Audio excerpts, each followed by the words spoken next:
This is A's Cast Live, your comprehensive look at the Oakland Athletics. And the pitch is swung on, hit the right field, hit deep. Whitefield going back at the track, over his head, and over the wall. Do you believe that? And 29 other MLB clubs. Ramirez with a drive to deep right, away back, goal! Go Hayes! It's a bomb out there by the Rocks. And boy, oh boy, this third inning is now showtime. It is a Judgian blast. All rise. Here comes the judge. Join us as we take you inside the baseball universe, from humidors to spin rates to game-changing moments. We have you covered. Spend your afternoon with us next from the town, only on A's Cast Live. Here's Chris Townsend. Well, welcome to another edition of A's Cast Live as we're getting you ready for a little A's baseball here from the field on a beautiful Tuesday, far different than what we had yesterday, as yesterday was freezing cold. Sun is out today. We don't have as much wind as it's game 2 of the 3-game set between the Athletics and the Cleveland Guardians. We got a great show for you today. In moments, Scott Emerson, the pitching coach, is going to show up. We have a lot to get into with him.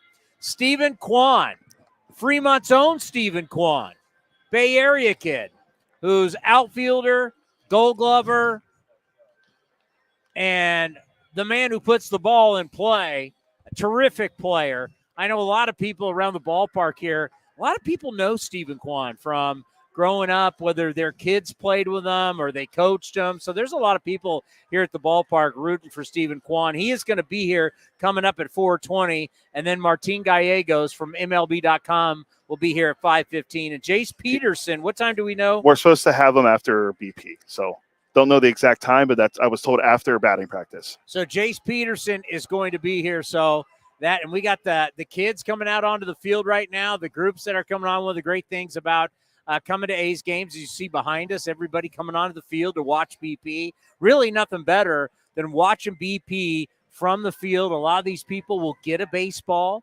right? They get a baseball. Yeah. You come down here and you get to see the action as the music's going. It really is a great treat. I want to play. Can we play the highlight from last night? Because I just talked to him.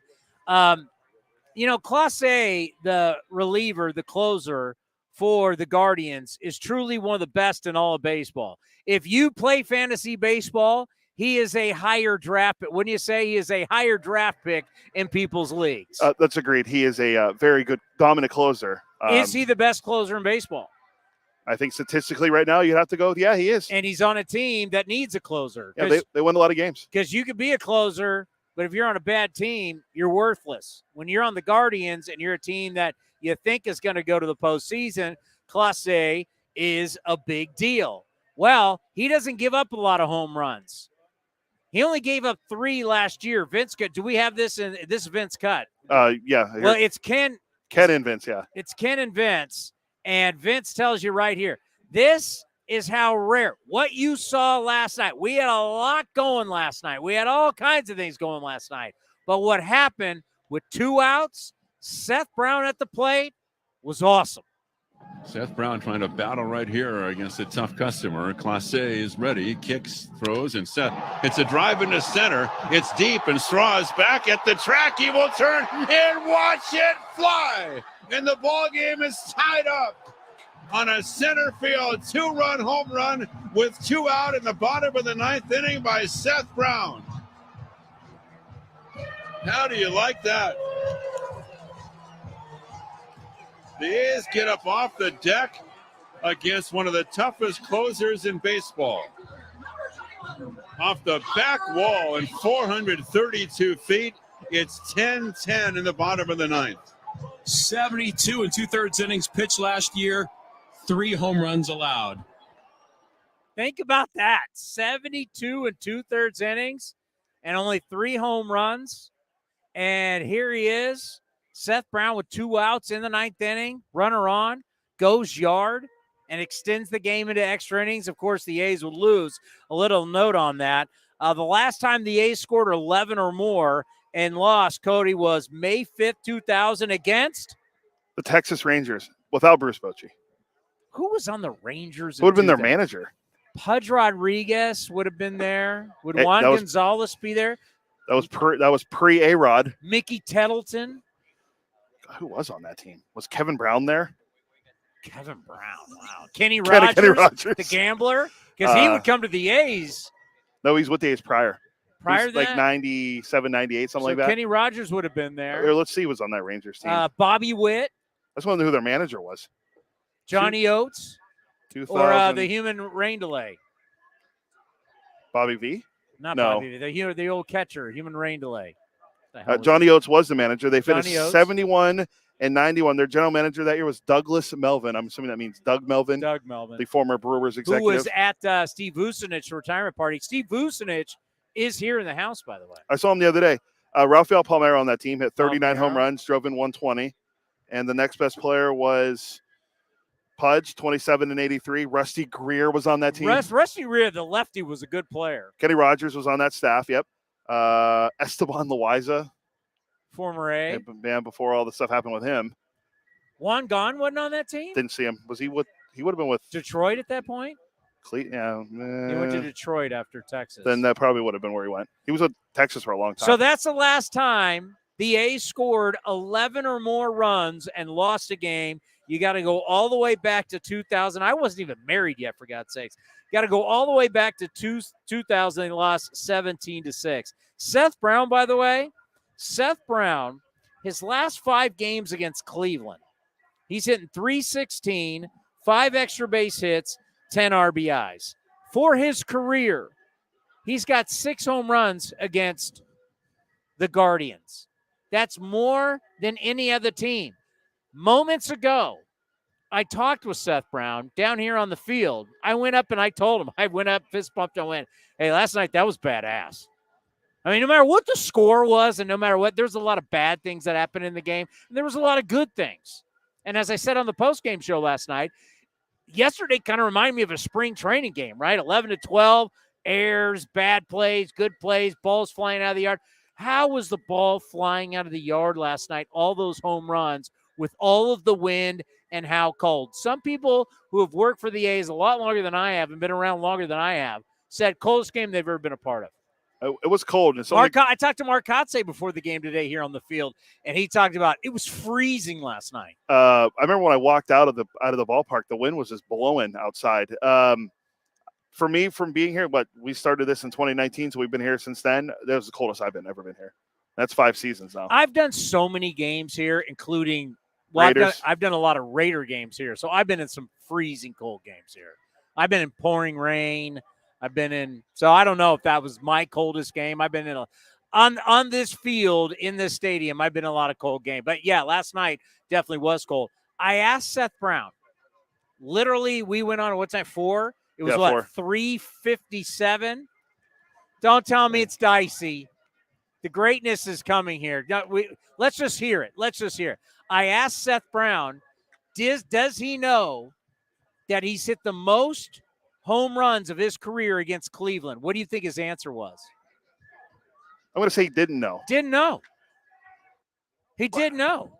You want to hear the voice? Oh, wow. Is it that bad? It's getting there. Yeah, you better not. By the way, what do you think you would score against UConn in a game? 14 points, 10 rebounds, 17 assists. You're going triple-double?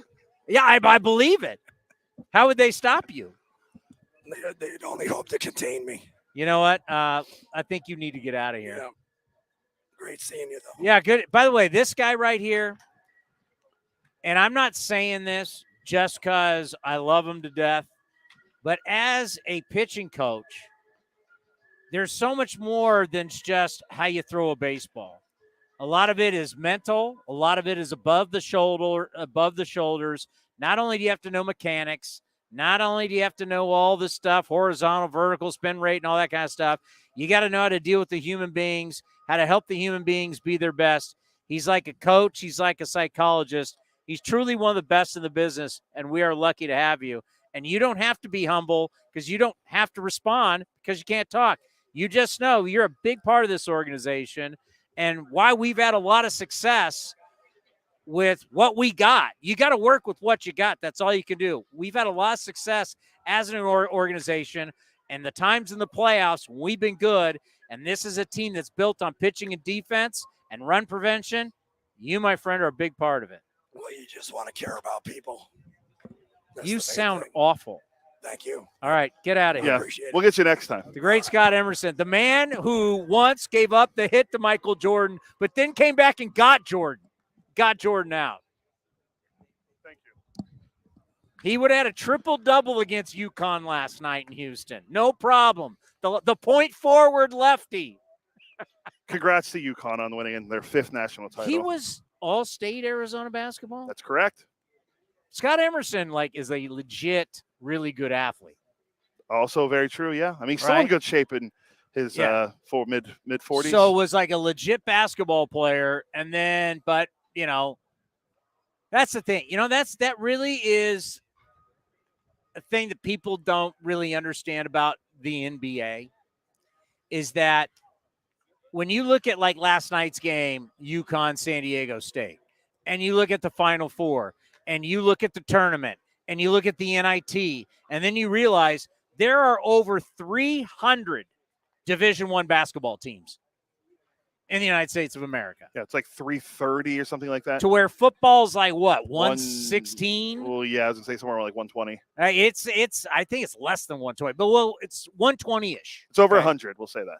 It's like what we're doing on Friday with Mark Kotze. We will tape the Mark Kotze show 12-ish West Coast time. He will be at the Trop in St. Petersburg, Correct. Florida, where we have some sound on that. Remember, we're not here to be the bears of good news or bad news. It's just we like to give you a lot of reality here on A's Cast Live, and we will play some of the commissioner's comments yesterday on MLB Network. But back to basketball. When you talk about over 300-something Division I basketball teams, literally everybody is 6'6" and up. Everybody can jump. Everybody can play. Everybody can shoot.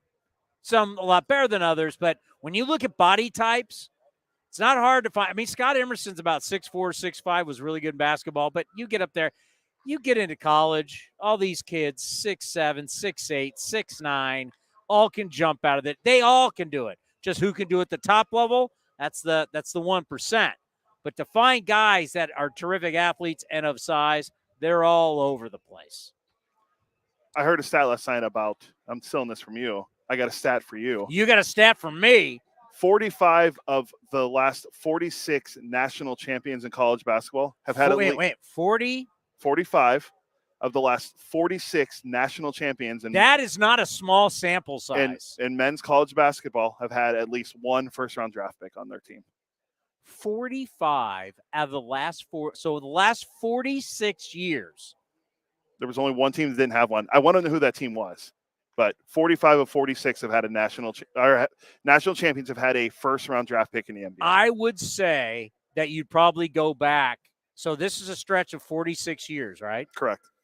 I would say that was one of the early teams of this run when the NBA draft was not what it is today, or what it hasn't been for years. You know, because it wasn't. I mean, you want to feel old. I mean, you go back to the 80s, the early 80s. I mean, Jordan was on the 84 Olympic team led by Bobby Knight. Yeah. So we're talking about 84 was a long time ago.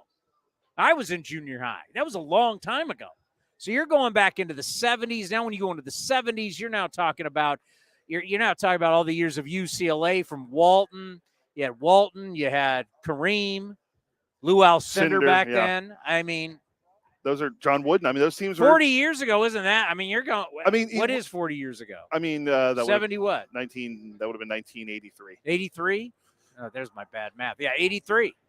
If you look at it, like even when Butler lost. Yeah, who is the team that didn't have a first-round draft pick? I heard this stat via Casey Jacobson, the ex-sharpshooter from Stanford. The thing that was crazy is when Butler lost in the national title game back-to-back years, Gordon Hayward, the first year was a first-round draft pick. Yeah. So it's not like they didn't have first-round talent either. That stat was just crazy when I heard that last night. That's pretty remarkable. I've gotten to cover one Final Four, and I covered the Final Four in New Orleans, which was nuts. I'll say that'd be like the best one to go to. Well, yeah, the Final Four is I've done a couple Super Bowls, but the Final Four is way better than the Super Bowl because Super Bowl, you have 2 towns coming. Final Four, you got 4 schools, 4 towns, 4 states really coming, and it's crazy. Final Four is crazy. But I covered the one when Syracuse beat Kansas. 2003. And it was Carmelo Anthony and Jim Boeheim getting the title. That was against, that would have been Kansas. Nick Collison, Kirk Heinrich, Roy Williams, Kansas. And if you see in some clips, Roy Williams was denying that he was going to North Carolina, right? If you remember that, it was after the game. He didn't want to talk about it. He was trying to blow it off. You'll see somewhere in whatever, there's different views of it. You will see a KMBR mic flag. That's me. Oh, interesting. Okay. That would be me as a young broadcaster right underneath Roy Williams as I was sent to the Final Four. Back then they used to, in the big media markets, I can't remember who it was because they were playing the Final Four. They would send people from the market. I got sent, all expenses paid, trip to cover the Final Four. Rod Brooks and I. Rod Brooks still working in the media in the Bay Area. Yeah, he's covering on the Niners. NBC Sports NBC Sports Bay Area. Niners pre and post game live. We didn't do a whole lot of media stuff while we were there. We did a lot of other fun stuff. It was a hell of a trip, though. Yeah. So also, congrats to San Diego State for getting that far. I mean, it's pretty. Only the 3rd California school that is not private. So you got UCLA, you got Cal, and you got San Diego State is the only public universities from California to get into the Final Four. First one since UCLA in 05, I think, 05 or 06, that made it to the national title game. And last time I checked, UCLA's had a pretty good little program. Yeah, they had a nice run. They were in the I think the Final Four this year. No, they were in the Elite Eight. They were in the Elite Eight, I believe, or it was Sweet 16. They lost to Gonzaga. All right, I got a couple notes that I want to tell you that I don't know if I love them, but I got to give them to you. As we're doing a little Peyton Manning here. Omaha, since Scott Emerson can't go with the voice. Here we go again. So we get the notes, right? Here we go again. Baseball's infatuation with the long ball. And it's why I like Cleveland. It's because the Guardians win baseball games in a lot of different ways. It's why I respect the Astros in so many different ways. Because the Astros, do they hit home runs? Of course they do. They got great players. But they don't strike out. They put the ball in play. Their guys hit for high average. Their guys hit the ball all over the yard. The Astros are legit, right? The Dodgers, even though the Dodgers have the ability to hit home runs, but the Dodgers, they do it all too. That's why they've been so successful. But here we go. Fun with numbers. Homers are still the key to winning ball games. Teams are 36-8 when they out-homer their opponent in 2023 so far. That's an .818 winning percentage. Now, of course, we hit a bunch of home runs last night. Yeah, 3, right? Brown, Laureano, and Peterson. Yep. Didn't win. Did win, yeah. Teams had a .764 winning percentage last season when out-homering their opposition. Home runs are great, right? The problem is when you rely solely on them to be your offense. That is the okay. Now, as I like to, we haven't come up with the segment yet. We haven't gotten to sounder yet. My fight numbers with numbers segment, right? And here you go. I had you look up today. Who's the last team in Major League Baseball in a full season? Thank you for qualifying. Because 2020 you can't. At first I was like Dodgers. You're like, no, full season. Well, because it's only 60 games. I don't know if the Dodgers would have led the league in home runs in 20 if they would have had the full season. Yeah. So in a full season, who is, and it's not going to shock you, and it just it's going to prove my point. Who led baseball in home runs and won the World Series? So at the end of the regular season, you had the most home runs, and then you won the World Series. Who is the last team to do that? That'd be the 2009 New York Yankees. Doesn't 2009 seem like a long time ago? Oh, I mean, it was 14 years ago. And it's the Yankees. And it got me thinking. So many of the people that put out all the information in baseball are from where? New York, New Jersey. Right? Mainly New York. A lot of everything we get in baseball comes out of New York or the Northeast. This is how the people who work inside baseball, inside the MLB network, inside the media, they've all been trained that this is how you play baseball. And it's amazing to me, our infatuation with home runs. It just goes to show leading the league in home runs does not translate at the end to who is going to be the champion. Is it good to hit home runs? Of course it is. But when that's how you're built, because I can go back to, I keep all the notes. I can go back and I have the notes from when we last year were playing the Yankees, which was, I want to say, in New York, late June. Yeah, that sounds about right. Yeah. Okay. Yeah. And the notes had how historic the Yankees were at the time. That the Yankees were this historic, the way they're winning. We hadn't seen this since these other Yankee teams that had Ruth and Gehrig, or that they were the teams that had Mantle and Berra, and they were running off all, like they had crowned the Yankees by, as we were entering July, season was over. Yankees were so historic, they're going to win the title. Did the Yankees win the World Series last year? They did not. Then they end up getting swept by the Astros. So it goes back to, do we overvalue this? Oh my God, you got to hit more home runs than the other guy. Yeah, I think so. I mean, because we brought it up. You got to go all the way back to 2009 to find the last team that led in home runs to do it.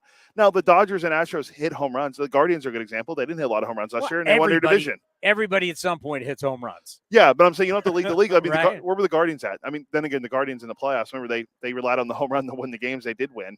But in the regular season, they won the AL Central without hitting home runs. So, yeah, the Yankees have been built on power every year, even prior to 2009. But it seems like even more recently with Judge and Stanton and Rizzo now, that's all they care about is hitting home runs, and that's why they haven't gone anywhere. Well, take the A's. Yeah. Take what we were built on in 18, 19, 20. We were built on home runs, and we were a top 5 home run hitting team. Where did that get us long term? Couple playoff bursts. Look how many home runs we hit in 2012. 2012, from June 2nd on, we hit more home runs than anybody else. We were the kings of home runs. Where did that get us? Couple playoff division titles, but that's about it. We didn't hit in the playoffs. No. We didn't hit in 12, 13 at all in the postseason. The only time we've hit in the postseason was 2020 in recent years. We hit in 2020, and we hit in the, it's hard to explain 2020. 2020, really like 2019, 2020, I think if you really study baseball, will go down as a juice ball. Balls were flying out. Everybody was hitting home runs. That series we had against the Dodgers against the Astros at Dodger Stadium, after we took care of the White Sox here in the bubble moved to Southern California, and that series against, Chad Pender's falling back and hitting a ball, and it's going out down the right field line at Dodger Stadium. It was a joke. Oh, it was that series. It was a joke. Every ball flew out of Dodger Stadium. It was a joke. And it was like, well, it's warm. My ass, it's warm. Dodger Stadium was known as a pitcher's park for so long, and now all of a sudden, just because you're playing day baseball, it's just the ball is just flying out. Did someone just catch the ball right in front of us? Almost hit me in the head. Who's aiming? Who's in the cage aiming for you? So thank God for you. How are we getting that out of the cage? Is that going to be on TV? Yes, you will be on TV. I watch all your radio stuff. Thanks, man. I've been on your show too. Hey, appreciate you protecting us. That could have been bad. All of a sudden, I just heard boom, and I'm like, by what? the way, that's your guy Ryan Noda too that tried to take you out in the cage. Ryan Noda's trying to maybe you and I should switch. It's all right. I'm good. Are you good? I'm safe here. Are you good? Well, you got your Link Soul on today. So do you. I love that. I love that one. Link Soul. Look at this. This is our winter gear, right? Soon we're going to have the summer gear that's going to be coming out. Go to linksoul.com, the official outfitter of A's Cast and A's Cast Live. Violations. We're having less than one per game. Does that shock you? We saw it yesterday with Seth Brown. Saw it today too, Manny Machado. Then he got thrown out of the game. It's ridiculous. Manny, first inning. Get in the box. Get in the box. Like Seth Brown understands. He was kind of in his own little moment, and they're going to learn. You're going to learn really fast because rules aren't changing, and do you really want to give up plate appearances because you're angry about it? No, You want to shouldn't. You want to give up games? No. I don't understand Machado today arguing in the first inning and thrown out. I mean, if you're Bob Melvin, you pulling him aside going, I don't know what happened to Padres had the lead over my Snakes. Then it went then up. The Snakes came back. Yeah, the Snakes fought back. Let's see. Did my D-backs come back and win? Let's see. It was 7-5, I think, when I walked down. Oh, no. It was a 1-run game when I was coming down. When I walked down around like 3:40, it was 7-5. The final Padres fell 8-6 to the D-backs. Torey Lavello. That's our guy down in Arizona. I predicted on this program that my sleeper team was who? Arizona. They're now 3-3. Look out for the Arizona Diamondbacks. That is my sleeper team. And you got to think, last year, everybody just handed it to the D-backs in division. Like I was like, Darvish was going today. Darvish last year was 4-0 with a 1.97 ERA and 5 starts. I mean, Padres hammered him. Dodgers hammered him. D-backs played well against basically everybody else. But those two teams. Didn't they play well? They were like 500 against the Giants. I think they were 10-9 maybe against them. If you take L.A. and San Diego's record against the D-backs away from the D-backs record last year, they would have been over 500.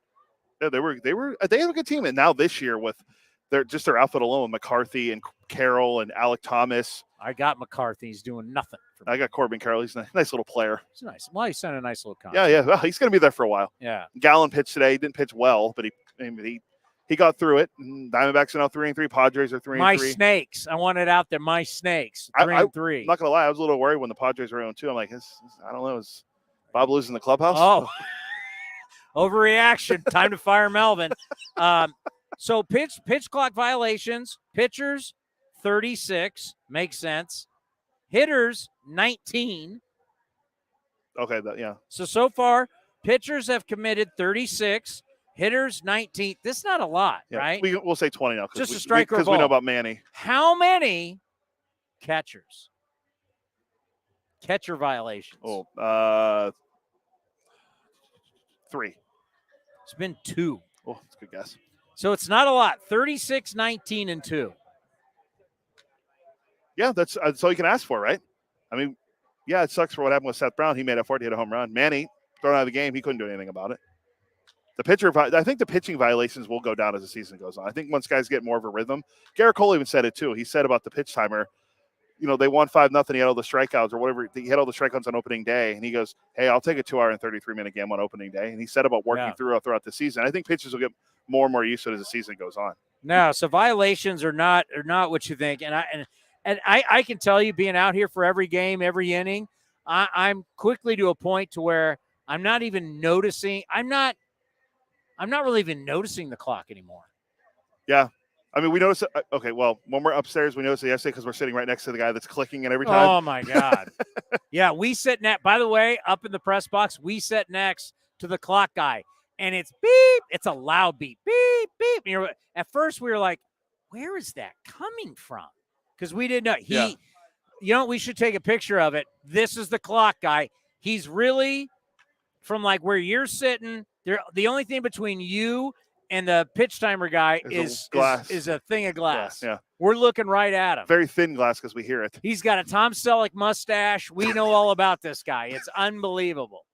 It literally is unbelievable. And it's loud. It's beep, beep. Yeah, because I thought it was like something coming from someone's computer or something early. A message going through? No, it's just him every time he resets the pitch timer. But when you're here at the game, you don't even really notice it. Oh, yeah, no. The only reason I notice is because we're up there. When I'm sitting in the stands, I came Saturday with my wife and father-in-law. Yeah. Didn't even notice the pitch timer. And you know what? The other thing that you really don't notice, because you're now just used to it being back to normal, is no shifting. Yeah. Like the game just if now there's a ground ball up the middle, it's a base hit, it's just normal again. It was so abnormal to take the third baseman or the shortstop and put him way out in right field, or to have your third base, shortstop, second baseman all on the left side of the diamond for a right-handed hitter with the first baseman playing more towards second base. That was also odd, that was noticeable. Now that we're back to playing more, they shade a little bit up the middle, but not as much as you think. Shifting, it's like you don't even notice it's gone. Yeah, the only time I saw it, someone shared a video of it earlier. The Royals did it against the Twins the first series. They did the outfield one where you put the left fielder and right field in the rover spot. Against Joey Gallo, he hit it right to him. Guess what happened? 300 hitter Joey Gallo. Guess what happened? The guy couldn't make the play. Gallo gets a single because the guy couldn't make the play. Couldn't make the throw from short right field to first. You have an outfielder doing something he's not used to doing. So it didn't work out. And was it a ground ball too? Yeah. See, you're gonna have guys in positions, and that's how many times do we see that in the shift? How many times do we see guys just look awkward when normally they're not awkward? Why? Well, because they were in positions they weren't supposed to be in. Jace Peterson is going to join us right now, who got his first home run yesterday, as he's joining us here on A's Cast Live for the very first time. We weren't able to talk to him in spring training, but we're now getting him here. How are you? Good. How about yourself? We missed you at spring training. We're finally getting here. This is the A's show that we have before every single game. Cool. Awesome. Glad to be here. Congratulations on last night. Appreciate it. Move your mics a little bit closer. Appreciate you. That had to feel pretty good. Yeah, a lot better if you can get a win, but I think we did some things that were good and, just kind of build off that. When you come to a new team, how important is it to get off to that new start? Just because whether it's the players, it's the fans, you want to get things rolling good early for you. Yeah, I feel like you kind of got to – I've been around for a little bit now, so I feel like for me, yeah, that's definitely important. But you kind of want to be yourself and not try to do too much. Just continue to trust your work, show up every day, try to get better every day, and when the game comes, go compete and trust what you've been doing. So that's kind of where I'm at. I feel like I've had some good at-bats and hit some balls hard, just not really finding the holes too much yet. But I think that that'll come. So when you talk about a guy who's been around a little bit, I've got the violations so far. They're not really that bad. We've only had, overall in the league, we've had 36 for pitchers, two for catchers, 19 for hitters. It's less than one a game. I mean, you've been playing this game a long time. You're now having to do it a different way. Have you seen a major difference, or is it now – after spring training, kind of this is what it is? Yeah, I think spring helped. Anytime you can go out there and kind of have some games that are meaningful, but also get to work on your game and kind of do things where you can implement those situations that we have with the pitch clock. And it definitely speeds up the game a little bit. And I think there are certain instances in account where you might chase a bad pitch and you could step out and kind of gather yourself. Now you get one timeout. So I think it definitely speeds it up a little bit, but spring definitely helped for guys to kind of expedite it and get used to it a little bit. As you're walking up, we were just talking about it. Now that, we saw it in spring training, got to see some games down there, and then now watching it, it's like there's a lot of things. Like I don't notice the bigger bases. I don't know, like now that there's no shifting, it just seems normal again. It was so abnormal to take the shortstop and put him in right field, or a third. We used to put Marcus Semien way into right field back in the day, right? Or you'd see a third baseman playing shortstop, or if it's a right-handed hitter, everybody on the left side, and now the first baseman is playing more towards second. Like, it's now more normal. You don't notice it. As a defender, how was it? I think that's another one of those things that I think spring kind of getting back to playing your normal position, relying on range a little bit more. Obviously, the analytical part is still in it, so where guys hit the ball tendencies, that's where you're going to mostly be, but it definitely eliminates what you just talked about and having three guys on one side. I think it definitely makes the game more interesting. There's a lot. I think lefties are going to really benefit from it, from those 4-hole hits. And like you said, having that third baseman way out there in right field. I know that when I was over there, I caught a lot of balls from guys that would smoke balls. So I think it's definitely going to allow the game to kind of open up and get more used to like it used to be. And I try and explain to people all the time, this is a game of math. So you get one extra hit a week. One of those balls that you defenders in the shift were taking away, it's now a hit. You do one or two of those a week, it dramatically changes all your numbers. Absolutely. It adds up quick. One hit a week is huge in the grand scheme of things, like you said. If you can get that extra hit on a weekly basis is big for the end of the year. But, you just got to take the mentality one day at a time, one at bat at a time, and try to put good at-bats together and string them together. And if we can continue to take that approach and do that as a team, I think we'll be in a good spot. So we didn't get a chance to talk to you in spring, and I wanted to ask this, and we just couldn't run into you while we were down there. But why Oakland? Why was Oakland a good fit for you? For me, it was the first team that had reached out. I had a lot of other teams that had reached out, but Oakland was the first team that reached out. And, I played here in California back in my minor league career, and I enjoyed my time out here. So I think more than anything, it was a team that reached out first. And the way we were able to kind of negotiate and see where we would be, I felt like it was a good fit for me to come over here. And I obviously got to play with Kotze a little bit in spring training, so I'm a little familiar with him. And I love what he does and how he goes about it. So that was also another big role in it. So I think mostly between Kotze and coming over here to the beautiful weather in California was kind of the decision for me. Well, and I think about, young players that you had to deal with in spring, still some young players here, a lot of young pitchers. You've been around this, right? This isn't your first rodeo. How important is that for you to help these guys out as they're now trying to make their way in this game? For me, it's to continue to – I've been through both sides of it. I've lost a lot of games in the big leagues, and then I've won a lot of games in the big leagues. So it's a hard game no matter what position you play, whether you're a pitcher, whether you're a position player. It's a hard game. Brutally hard. And you have to understand that you're going to fail majority of the time. And the beauty about baseball is you get to come back the next day and play. So really kind of keep it in perspective for me is just try to take it one day at a time. Don't get too far ahead. It's a long season, and just try to win each day. And I feel like that mindset is what we're trying to do, and that's what most of these guys are bringing to the table. We're worried about today and not tomorrow, and go out and try to get a win today.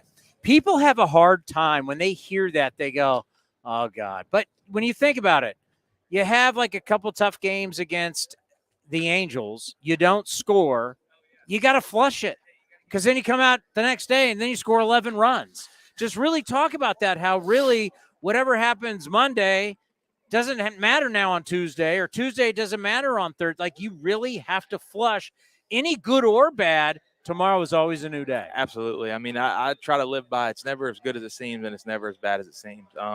Obviously, everybody out here wants to do their best, but you're also competing with the best players in the world. So they also want to do their best. And you have to take that mindset because it's a new day each day, and you could be 4 for 4 one day and 0 for 4 the next day and make every play one day and not make a play the next day. That's just how the game goes. That's how it's always been. So I think in my career, young, older veterans who I got to play with, the Kelly Johnsons, the Johnny Gomes, the Jeff Francoeurs, guys like that when I was first come up, they were able to kind of instill that and teach that and show that to me. So it's something that I tried to understand at a young age, and it's still hard. It's hard. Nobody wants to fail, but that's what this game is. It's a game of failure. So just to try to show up, compete, and be yourself, and take each day as it comes and go one day at a time. So far, what do you think the team's strengths are? Obviously coming out of spring training, obviously we can run. I think this team has a lot of speed. I think we're a team that has the ability to string at bats together. I think you saw that last night with the way we kind of started and how we were rolling, and even when we got down, we were able to come back up. I think we got speed, which also changes the game in the outfield defensively. So I think speed's definitely a big thing of this team. And then obviously just to be able to have consistent at bats throughout the lineup.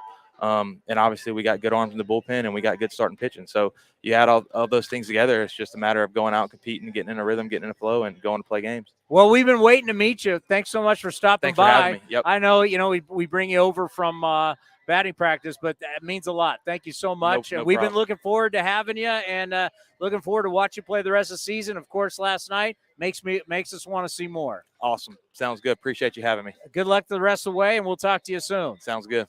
We got more coming up next right here on A's Cast Live. This is Chris Townsend. There are two things that are a must for me: comfort and style. Whether I'm playing golf, going to dinner, I've got to have the right feel. That's why I've partnered with Linksole, and you're going to love Linksole. They have just released their new spring line, new fabrics for their polos, lightweight and perfect for technical performance. Linksole also has new styles for their layers and hoodies with cool prints and seasonal colors. You know what they say in the big leagues: look good, play good. Go to linksole.com. That's linksole.com. Chevron with Techron has unbeatable engine cleaning power, and it gives you unbeatable mileage for all kinds of unbeatable destinations, like time in the sun at the beach, or time in the sun riding roller coasters, Or a day in the sun hiking mountains. Well, probably just one mountain would be enough for a day, but hiking a mountain is still an unbeatable choice for how to spend time. Download the Chevron app now to get unbeatable mileage at locations near you. If you're looking for a new mattress, Nest Bedding has you covered. Sleep on the same mattress Hall of Famer Ricky Henderson sleeps on. Nest Bedding is the #1 brand of online mattresses and the Bay Area's favorite mattress store. Take home the Easy Breather pillow. The New York Times calls it their #1 pick. You can navigate their easy-to-use website, nestbedding.com. That's nestbedding.com. Green and Gold fans, use the coupon code Oakland and you get 10% off your entire order. Nest Bedding, love where you sleep. Streaming from the town, A's Cast Live continues with Chris Townsend. So last time Stephen Kwan stopped by, we were talking about being a Bay Area kid, Pac-12. We were doing all that. And I was just telling him, after that interview, it's amazing the amount of people that know you that have reached out to us going, he played with my son, or I coached him. Or you've got a lot of fans here in the Bay Area, and you've got a lot of people pulling for you. Yeah, it's nice to hear. I think that's more due to my dad. He always liked getting me on the different travel ball teams. It was always a joke that I never had any loyalty to anybody, but you meet a ton of people along the way, which is cool. Well, you guys are a lot of fun to watch. We talked about this last year. Now you've been around it a little bit longer. You know, Cleveland, you guys are a well-oiled machine. Just talk about how when you guys get out on the field, it doesn't matter if you play a 1-0 game, a 12-11 game. I mean, you guys are here to win. Yeah, absolutely. I feel like it's kind of that college mentality of, like, do whatever it takes to win. You know, we got guys bunting. We're making sure we get guys over, sack flies, good base running like Jose yesterday. I mean, you can't teach that kind of stuff. So it's really fun baseball to be a part of. You're talking about Jose Ramirez is truly one of the best players in our game. He's been a top 3 in the MVP voting, I think, 3 times. This was a game last night. It's cold, early in the season. You could see a star player not really going all out on a sac fly to home. Jose Ramirez comes running in full bore, slides head first. I never loved that because you worry about him getting hurt. But I went, this just shows you the Guardians' best player is all in what? That was the 5th game of the year for you guys. What does that mean when your star player plays balls out every single night? What does it mean for you guys? Yeah, it's huge. I mean, last year we had a really young team, obviously. So you kind of look at the older guys for guidance and kind of what's the right thing to do. And when you have a guy like that at the top, I mean, it's easy to follow him going first to third. The base running is always important. Like, even if we're down by 4, you know, he's always taking that extra bag. It's cool to see as a younger player, seeing that you can't take plays off. You can't take anything for granted. Like, it's always next bag, next opportunity, and having him at the top is really important. You guys had a lot of drama last year. I think about the incident at Yankee Stadium. Then you play against the Yankees again in the postseason. You guys had a terrific year. Everybody talked to Terry Francona. So young, so young. Do you guys still feel young, or is that gone? I think so. I mean, I think objectively we are still pretty young. So I think we kind of like holding that chip on our shoulder, kind of seeing all the other vets, you know, everybody's getting paid, big payroll, blah, blah, blah. I think we're just out here having fun playing baseball and we're winning games. Like, hopefully you guys can see it in the energy in the dugout. Like, we care about each other. We really love each other. And I feel like that's rare in kind of professional baseball. Like, we know it's a business, but you know, we want each other to succeed, and I think that's really rare and really fun. We told you we fell in love with you because you're a Bay Area guy and because you make contact, because the game had gotten so much home run, strikeout, walk. It kind of caught on. Like, a lot of people, what was that like, your success and everybody talking about, hey, this guy puts the ball in play. You can't strike him out. What did that mean to you? Yeah, it's funny. I think everybody kind of talks about, like, yeah, like, how did that become part of your game? And I always say, like, that's the only way I think I could have impacted the game, because I'm not going to hit the home runs. I'm not going to slug for a lot. Like, the only way that I was going to be a productive baseball player was putting the ball in play. So it's cool seeing the game evolve. I think launch angles and all that stuff is still really sexy, but seeing that part of the game evolve is really cool. What does it mean to you to come home and play back at home where you know there's going to be so many people here watching you? Yeah, it's awesome. I mean, seeing old friends from high school, old coaches, old teachers. I mean, gosh, I've seen so many people that I didn't even know, like, followed baseball, which is really cool. Like, stay at home past couple of days, just got to see some people. It's been a lot of fun, really refreshing and really warm. I know you got to go. You guys got batting practice, but when you think about this team, your division, Twins are off to a hot start. We think the White Sox are going to be better. How do you handicap what you got there in the Central? I think it's interesting. I think like everybody kind of talks about, the AL Central is a really easy conference. Like it's gonna be the easiest one. They don't have a ton of competition, but I feel like as a whole we kind of take that and we hear that as well. Like there's really good baseball being played out there, and I mean every day we go out and compete, we show out, and I think you can see the success right now. It's early, but it's really exciting. Well, I got to tell you, we talk about you all the time. Not only being the Bay Area kid, but your guys' style of play, we absolutely love it. We love the way you play. You play the game the right way. We were so rooting for you guys to beat the Yankees in the postseason. I wish we were there too. We wanted you to win. That would have been what? Yeah. But for you, what was it like postseason? Pretty special. Yeah, it was really special. I always say that. I played Oregon State, won the World Series there, Yeah. and I was like, oh, it's just another game. It's the same thing, but playing in New York on those bright lights is nothing like it. It's exciting stuff. Well, thank you so much for the time. Be well. I know you got to do batting practice, and just know that not against the A's, but against everybody else, we're rooting for Cleveland. I appreciate y'all. I appreciate you having me on. We got more coming up next right here on A's Cast Live. This is Chris Townsend. There are two things that are a must for me: comfort and style. Whether I'm playing golf, going to dinner, I've got to have the right feel. That's why I've partnered with Linksole, and you're going to love Linksole. They have just released their new spring line, new fabrics for their polos, lightweight and perfect for technical performance. Linksole also has new styles for their layers and hoodies with cool prints and seasonal colors. You know what they say in the big leagues: look good, play good. Go to linksole.com. That's linksole.com. This is Chris Townsend, and if you're looking for a great place to eat and watch games, go see my friends at the Chicken Pie Shop at Walnut Creek. The Chicken Pie Shop is one of the hottest restaurants in Walnut Creek. You're not going to find a better menu, and come try their world-famous chicken pie that has been served in Southern California for 86 years. Spacious indoor and outdoor dining, perfect for your next private party or corporate event. Don't forget free parking. For more information, go to chickenpieshopwc.com. That's chickenpieshopwc.com. Let's cheers to the champions. Join us for the 50th anniversary of the 1973 World Series Championship team with a pregame ceremony on Sunday, April 16th. Celebrate Gene Tennis, Vita Blue, Raleigh Fingers, and many more A's legends. The next pitch deep to right field. It is going. It is gone. Goodbye. Two-run home run by Reggie Jackson. Tickets are available at athletics.com/tickets. That's athletics.com/tickets. Chevron with Techron has unbeatable engine cleaning power, and it gives you unbeatable mileage for all kinds of unbeatable destinations, like time in the sun at the beach, or time in the sun riding roller coasters, or a day in the sun hiking mountains. Well, probably just one mountain would be enough for a day, but hiking a mountain is still an unbeatable choice for how to spend time. Download the Chevron app now to get unbeatable mileage at locations near you. Like sports, business is about winning. Championship decisions are business decisions based on what it takes to help your company win. And that's why there's UBO Business Services, specializing in helping you win every day by streamlining workflows, managing documents, and providing the best-in-class office technology. Make your championship decision with UBO Business Services. Visit them at ubeo.com. That's ubeo.com. Hey folks, Vince Cotroneo here to explain why Cinnabar Hills Golf Club on the hills of San Jose is my favorite place to play. With 27 holes to choose from, any level of player will love it. It's the best place to play in Silicon Valley. At the Turn, I've enjoyed the menu from the grill of the newly renovated restaurant, not to mention a 19th hole experience to relive the day. The expanded clubhouse will service all your needs, and best of all, you can plan any event, including weddings at Cinnabar Hills Golf Club with some of the most amazing views of the Bay Area. Visit CinnabarHills.com. That's CinnabarHills.com.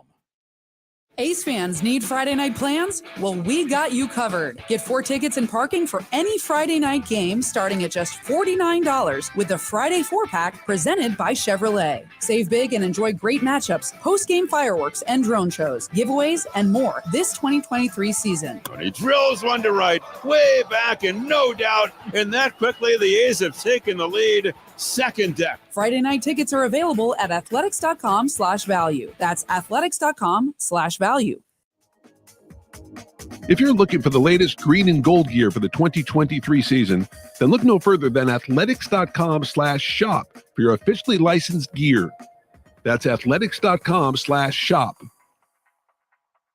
Innovation is at the core of Cal State East Bay, like at our Green Biome Institute, where faculty and students preserve genetic information from California's endangered plants, or how we open doors for local entrepreneurs at our Small Business Development Center. From educators to nurses to STEM professionals, Cal State East Bay has real impact throughout the region's neighborhoods, boardrooms, and the entire economy. Be part of the innovation. Connect with Cal State East Bay at csueastbay.edu/impact. Is convenience a state of mind or a real thing? At Extra Mile, it's a real thing, and it's in everything they do. The stores are spacious, organized, clean, and well lit, so you can get in quickly, get what you need, and keep going. It's just what you'd expect from a place serving up the hot and fresh food and snacks you love. So treat you right, and check out Extra Mile's fresh take on the convenience store experience. Extra Mile convenience stores at select Chevron and Texaco locations. If you're looking for a new mattress, Nest Bedding has you covered. Sleep on the same mattress Hall of Famer Ricky Henderson sleeps on. Nest Bedding is the #1 brand of online mattresses and the Bay Area's favorite mattress store. Take home the Easy Breather pillow. The New York Times calls it their #1 pick. You can navigate their easy-to-use website, nestbedding.com. That's nestbedding.com. Green and Gold fans, use the coupon code Oakland and you get 10% off your entire order. Nest Bedding, love where you sleep.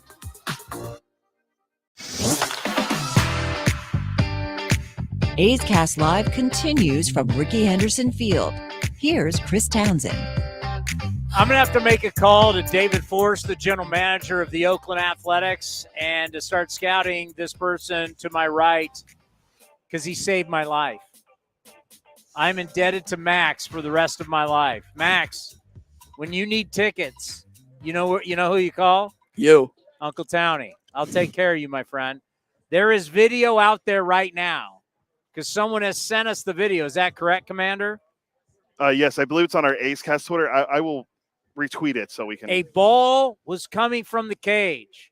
I'm talking, who knows what the heck I was talking about. All of a sudden I hear, poof, and something's happened behind me. Max caught the baseball that would have hit me, may have taken me out. Some of you may think that's a good idea, but it's Max who saved my life. I can't thank you enough, Max. You're welcome. So you brought the catcher's glove. And you have a catcher's glove. Are you a catcher? Yeah, I'm a catcher. How old are you? 16. 16. So you're in high school. I'm in high school. Who are you playing for? Berean Christian High School. It's in Walnut Creek. Nice. Walnut Creek. Ever go by the chicken pie shop in Walnut Creek? Never have. You need to go by the chicken. You know what? I'll buy you and your family dinner at the chicken pie shop in Walnut Creek. Really? Yeah. For saving my life. Thank you. What are you, JV or varsity? Varsity. Nice. How's the season going? It's going pretty well. I mean, the team's kind of struggling a little bit. I mean, I've done pretty well so far, though, but. Yeah, your teammates don't matter. It's about you. We're trying to get Max to that. You want to go college? You want to go pro? What do you got? Either one. Either one's good for me. Do we need to get you an agent? I know people. You know people? I know you know people. I'm buddies with Scott Boris, for God's sakes.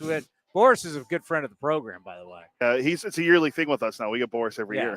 But Boris is a good friend. I was going to send a text, and Boris is on within minutes. Yeah, love me some Scott Boris. So you're doing well. We got to get we got to get you some looks for college, right? Sure. All right. We can make all that happen. We can make all your dreams come true. He saved my life. We have to do this. Now he's on. Now he's going to be a viral sensation. Now here's the tough part, and I hate to ask this. How are your grades? My grades are pretty good. Okay, we got to have grades. Back in my era, when I got recruited out of high school to play, they really didn't care about my grades. They didn't care. Now they care for some reason. So you got to have good grades. Mm-hmm. But your generation, your guys they're not even going to worry about your SAT or ACTs, right? Not that I know of, no. I'm not at that level yet where I'm only a sophomore. So yeah. So I have 20 girls, they're 17, so I'm going through all that process right now. Yeah, it's pretty difficult. It gets worse once you're older too. But then again, if we get you to be drafted in the first round and sign for a couple million, we're not worried about college, bro. We're going to the big leagues. Yeah. All right. And they're going to show that everywhere too. Thank you very much. You're welcome. I'm going to give you my contact information. When you need tickets, I got 4 tickets a game. Wow. When you need tickets, it's on me. Thank you. There's Max. Saved your life. I mean, the graphic says on the banner, Go Max. show him you put that set there. Go show him. Show him Show them the video. What video? You showed me the video. From YouTube? Yeah. Or from someone sent us? I actually retweeted it, but let me pull it up.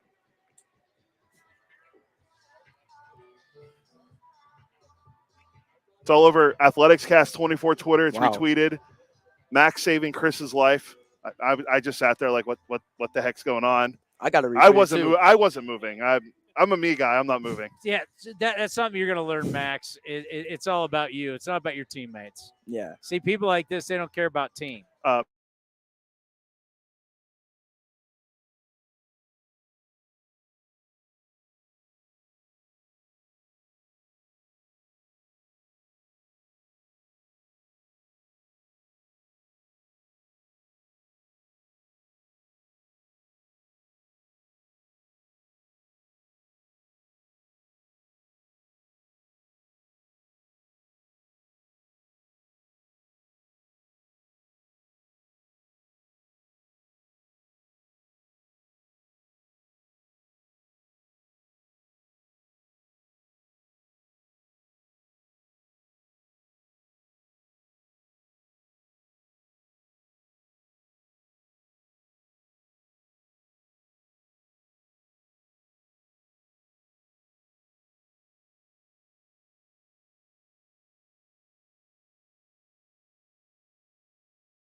Small Business Development Center. From educators to nurses to STEM professionals, Cal State East Bay has real impact throughout the region's neighborhoods, boardrooms, and the entire economy. Be part of the innovation. Connect with Cal State East Bay at csueastbay.edu/impact.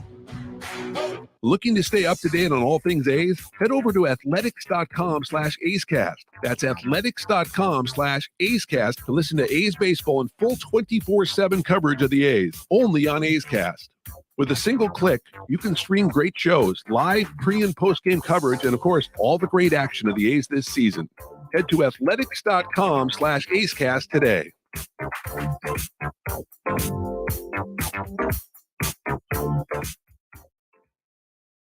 A's fans, there is no better way to stay in touch with the A's and even our players than following us on social media. Just head over to athletics.com/social. That's athletics.com/social for a full list of our social coverage, from player accounts to Twitter handles and more. Now is the time to stay in touch. Head over to athletics.com/social. That's athletics.com/social today. A's Cast Live continues from the town. Here's Chris Townsend. Sorry that we went away, folks.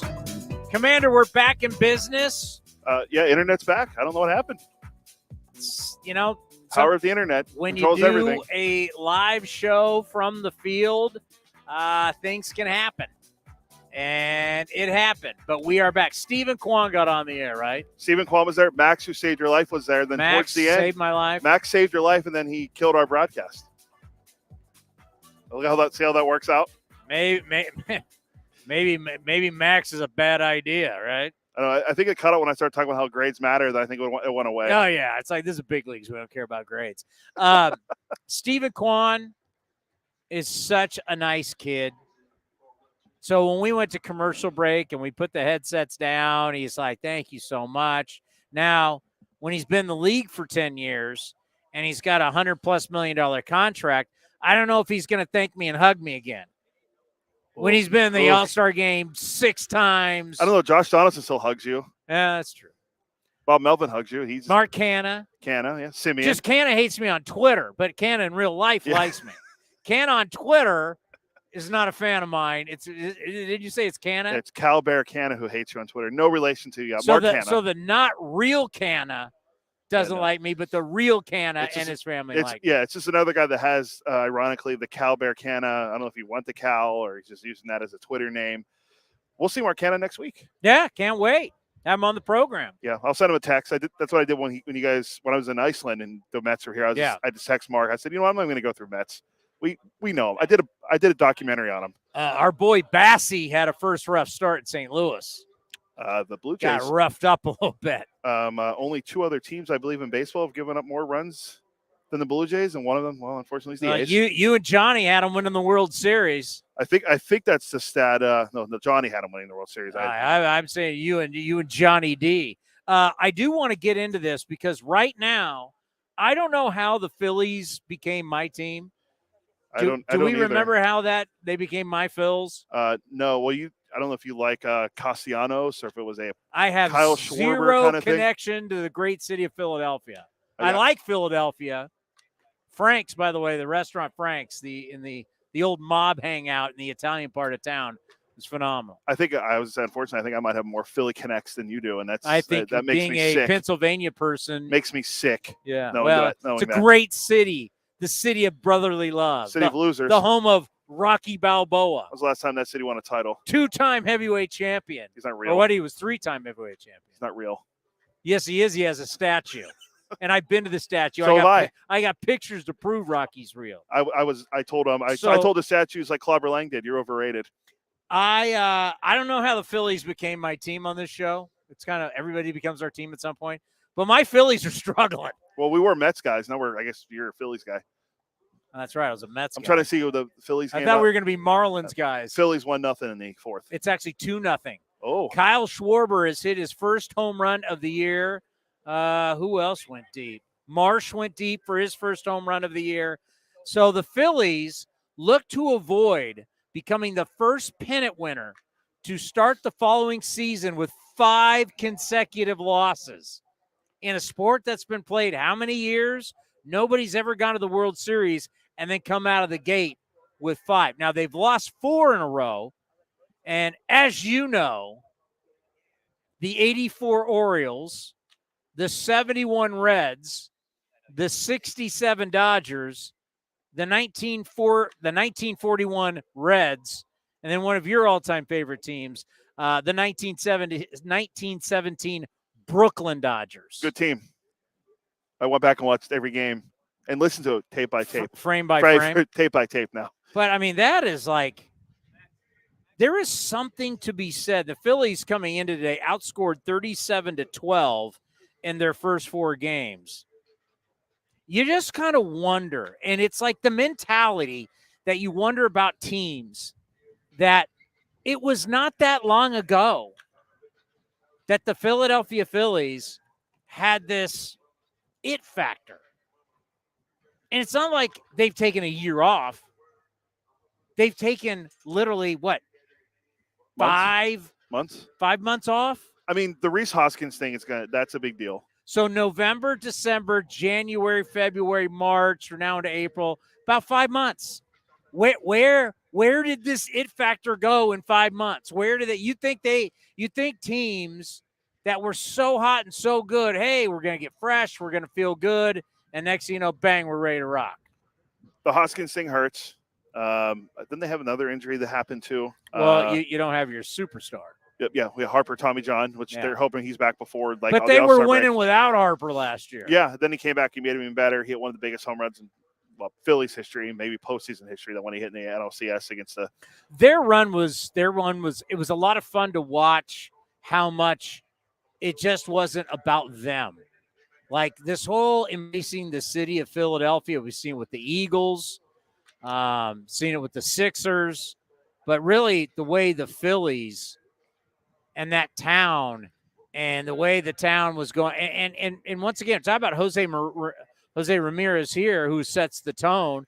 It was Bryce Harper setting the tone with Phillies fans. Being, hey, we're all in. We're all in for you. Yeah, he signed a deal with no opt-outs. But then all of a sudden, 5 months later, you now stink.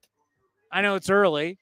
We're overreaction of the first week. Well, I wrote this down, and I told you about it earlier. Billy Ripken was on with our good friend Mad Dog Chris Russo today. Billy Ripken of the fame of the 1988 Orioles. Billy Ripken is real.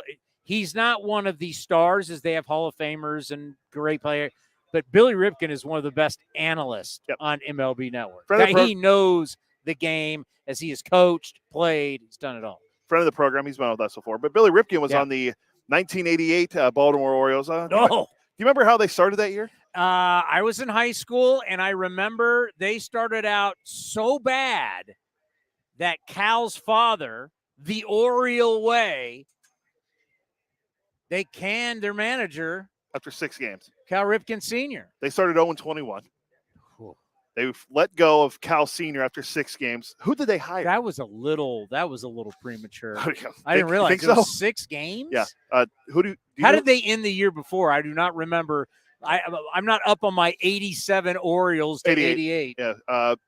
87. How did they end that he got fired within 6 games? Oh, I didn't look at that. I didn't go that far back. They had to have had a bad ending. So who did they hire to take over? And he won 54 and 107. In 88? Hall of Famer. They hired a Hall of Famer. Somehow he has his number retired in Cleveland. Oh, Frank Robinson. Frank Robinson went 54 and 107 that year. And all the reports about playing for Frank Robinson, and speaking of the great Glenn Kuiper, as we did yesterday, Dwayne Kuiper can speak to this. Frank was not fun to play for. Sorry, I'm looking the Hall of Famer was not he was no day at the beach as your manager, as they would say. The 87 Orioles finished 67 and 95. Okay, so there you go. They weren't very good. They struggled, and then out of the gate. But can you imagine doing the post-game show for a team that's 0-21 to start a baseball season? I mean, a good part of your season, you're done. I mean, we're doom and gloom after 1 and 2. I mean, I had callers Oh, we're 1-3 actually. Yeah, 1-3. For the last set, what you can imagine going 0-21. I mean, I mentioned it earlier. I was calling for Bob's job in San Diego after their own too. So I thought he lost the clubhouse already. Apparently they bounced back, but that has to be brutal. Back-to-back Jacks last night at the 8-9 there, Dahl and Kim going, but they lost today to my Snakes. Yeah. So has Bob Melvin? Hey, I'll throw it out there. Has Bob Melvin lost the clubhouse? 833-625-2278. There you Robert go. Costa standing by for your calls on that. He's there right now. You can give him a call. Yeah. What do you talk about? I mean, the team's 0-21. Hey, we have good odds to get the first pick. Well, how do you stay? Well, I did a 1-15 Raiders season, so I know what that's like. But see, with football, it's different. It's not every day. You're just coming on. Well, I had all the Raider talk shows, so it was bad. But everyday baseball, you're 0-21. What do you say? You have no hope. You've got a long way to go before you're calling up any of the young guys, especially back then. You didn't have tanking as a weapon back then. Yeah, no, that didn't exist. They didn't have that. So you could be like, if let's say who's a team that we can say officially the Nationals are tanking. And you know what? If I'm the Nationals, I agree with what they're doing. They got young players. They're playing all young guys right now. They have traded for some good young players. They had young players. They're going on. They're going young. They're not fooling anybody. Well, let me. You know what you're getting with the Nationals, but you know that if it works, you could have a really good Nationals team in a couple of years. I was going to say, well, let's see if you still think it's an overreaction. Juan Soto had a double today. Batting average seems climbing. Soto's hitting like 120. Did the Nationals still win that trade? Juan's on fire. Mackenzie Gore. He pitched well. They got a lefty ace. CJ Abrams, a shortstop. They got some guys. They got some players that they're building over there. Potential players. Yes. Here, I'll give you this real quick before Martin comes on. Oh, Martín Gallegos. That team, that 88 team, and because the Phillies aren't going to go there. Now, I'd relish in that moment if they did, because it's Philadelphia. They had Cal Ripken, Eddie Murray, Fred Lynn, and a young Brady Anderson, who years later went on to hit 50 home runs. So that team that had Cal Ripken, Hall of Famer, Eddie Murray, Hall of Famer, one of the great switch hitters of all time. Freddie Lynn, old Fred Lynn. Yeah, and a young Brady Anderson. He wasn't on roids yet. No, yeah, true. Who else was on that team? I'd have to go back and look. The Oriole way. So the next closest team to start 0-whatever was the Cubs in 97, 0-14. Oof. The worst 25-game start to a season. The 2022 Reds went 3-22. So last year the Reds were awful. The Detroit Tigers did the same thing. Only the Orioles were worse. They were 2-23. So basically, you throw out the number 833-625-2278. You make sure you get all the sponsors in, and then you get the hell out of the postgame show. That's what you do. Yeah. Every caller's going to be angry. Because you'll get early these guys are playing hard, and I like these guys, and I really think, Tony, I think these guys got a chance. But you're 0-14. That's out the window. Yeah, it's like the scene in Major League. Bring up Soderstrom, bring up Geloff, give me Kevin Smith. Kevin Smith. I want him playing every position. A's just need to win 2 more games in their next 21, and they'll get past that 25-game start. 0-21. Yeah, just don't go 3-22, and you. How can you not win one game? I mean, it makes me think when the postgame shows when Bob Uecker on Major League goes, "Where's the read? The hell with it. Nobody's listening anyway." It's so true. The sun has gone down, and so is the temp. They haven't updated. It still says 1-0. You just saw the sun just started creeping on the desk here, and all of a sudden, once it got past me, wow, it changes. So what's your phone? It's still 2-0. Who's pitcher for the Yankees? Domingo Germán. Domingo Germán, he's got to be throwing a pretty good. They went with the opener, Strom. Matthew Strom, yeah. Yeah, they went opener today. Him and his 20 career starts or whatever it was. Yeah, as a swingman, he's got over 5 ERA. Ex-Padre. Germán, 4 1/3. 2 runs, 8 strikeouts. So that's not bad. It's a line you would like. Well, yeah. As you only care about fantasy. He just needs to get 2 more outs, and he qualifies for a win if they score some runs. By the way, Mr. Fantasy is not first place in his fantasy league. That's not just saying. Hey, whoa, I'm 10th. I'm not last. I'm just saying. I mean, he talks a big game, but he hasn't gotten out to a good start in his fantasy league. I'm just saying. 10th isn't last, so I'm okay. There's only 2 people. I think. What did Ricky Bobby have to say? If you're not first, you're last. Last time I checked. Someone's celebrating a championship 5 games in. So Martín Gallegos is going to join us here. He's deep in conversation. Oh, we have Martín Gallegos. We're running out of time, my friend. The great Martín Gallegos from MLB.com is joining us. And I've enjoyed this part of the program is bringing up to people overreactions. Because in your business, you need content. Everybody's got to provide MLB.com, Athletic, ESPN, CBS, where everybody's got to put. So what is everybody doing? First reactions of the weekend. So give me your overreactions the first few games of the season. Well, if you go by that first opening series, you think the offense might be in trouble. I mean, 3 runs in 3 games, but last night it was nice to see them break out. I mean, it's hard to take away too much from that. I mean, they ran into 3 pretty good pitchers with the Angels. It was nice to see Mueller go out there on opening night, especially after the spring that he had. It wasn't the greatest of springs, and for him to go opening night and help the team win, that was promising. So I think overall, just pitching side, that's always important, pitching, right? So I feel like the pitching, we still don't know what it's going to be like. We've had some good outings, some not so good outings, but we'll see where they are, in a month from now or so. But still a lot of games to be played. I got to tell you, last night's game in this ballpark in cold weather, if you would have told me, one of the coldest games we've all been around, that the score was going to be 12-11, I would have never bet that. Yeah, I mean, you would think on a night like that, runs are going to be hard to come by. I know there's certain nights here when it's warm and you get games like that, but to see that much offense, it was pretty incredible. And I mean, credit to the A's, they fought to the end. And Seth Brown hitting that homer off of Emmanuel Clase, only gave up 3 homers all of last year. That was impressive. So I mean, it speaks to the resilience. But yeah, that was a wacky game for sure.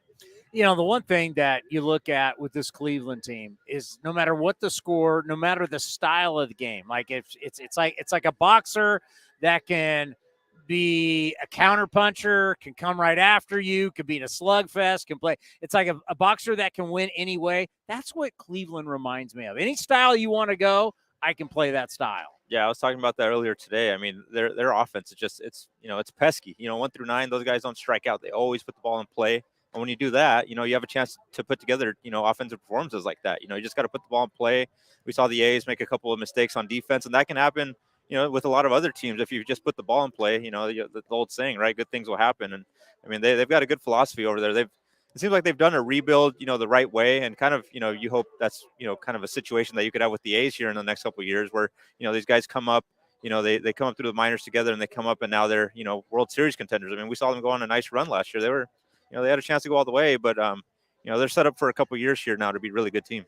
In this season, Esteuri Ruiz, how many different times do you think we'll have his first name pronounced this season in 162 games? I've already heard a few, so it's crazy, still a work right? in progress. Yeah. Like, I'm just going on what Esteuri, it's what baseball's saying, so I'm going with it. I mean, PA, broadcast, the manager, everything seems a little different. Yeah, there's a lot of ways to say it, but one thing about him, I would say, you asked me takeaways from early on. Yeah. He's been hitting the ball hard. He's been getting big hits. Last night, I mean, he cut the lead to 1 run there in the 10th with that double. So, he's putting the ball in play, and I mean, we haven't seen him, use his speed that much yet. I don't think he's stolen the base yet, but I'm sure that part of his game is going to show up here pretty soon. But he's overall, I'd say he's been, first 4 games, in there every day in center field. Defensively, offensively, he seems to be a positive. I feel like if he just makes contact, right? I can see if he hits a two hopper in between short and third, they got no shot. Oh yeah. Like if he just puts the ball in play and doesn't pop it up, line drives and on the ground, his speed is so dynamic, he is going to be valuable. Yeah, for sure. Like I said, we haven't really seen it show up too much yet. I mean, we saw, that tremendous play. I mean, that catch he had on opening night was incredible. That's one of the best. That's an early candidate for catch of the year. I mean, just the amount of ground he covered in a short amount of time. I mean, it was pretty incredible. So, I mean, I think as we go on through the season, I think, the A's, they're not an offense that has a ton of pop. They're going to need to find a way to generate runs. And if he could just find a way to get on base, he's going to, manufacture his own runs. We're going to see some, like back in the day with Ricky, some Ricky runs, some Esteuri runs, I guess. Yeah, I like it. And that's the thing for me. We talked about it in spring. You got to figure out a way to score without hitting home runs. You just got to do it. And then they go out in spring and they steal a bunch of bases. And then we get to the season. We don't have a ton of stolen bases. Yeah. I'm at a point, and like last night we had who got thrown out at home? Was it Seth Brown got thrown out at home last night? I think Seth Brown. Yeah. I'm fine with that. I want to challenge every outfielder. We got nothing to lose. If you want to talk from a win-loss standpoint, A's got nothing to lose. I want to steal bases. I want everybody. You got the green light. Everybody go. Everybody first to third, take 90 feet, be as aggressive as you possibly can. That, to me, that kind of style of play, the running A's, is how they can score runs. Yeah, for sure. And I think over the course of the season we'll see that. I was surprised to see, they've only had one stolen base. I think Seth Brown is the only stolen base so far. He's a guy who could reach double-digit stolen bases. I mean, they've got, Nick Allen, depending on how much he's going to play. Ramon Laureano could do it. Ruiz, I feel like he could lead the league in stolen bases if they, give him the green light. So I think it's going to have to come into play. Like we said, there's not a lot of, one guy who can rely on this offense that's going to produce, 100 runs or something. You got to, find a way to manufacture these runs. And I mean, we're seeing it all across baseball, the stolen base numbers, how high up they are now. And the A's got enough speed to take advantage of these new rules with the, the bigger bases and everything. I've said this for years. Prospects are suspects until they do something. And stop telling me about the minor leagues. But this year, I'm a little different.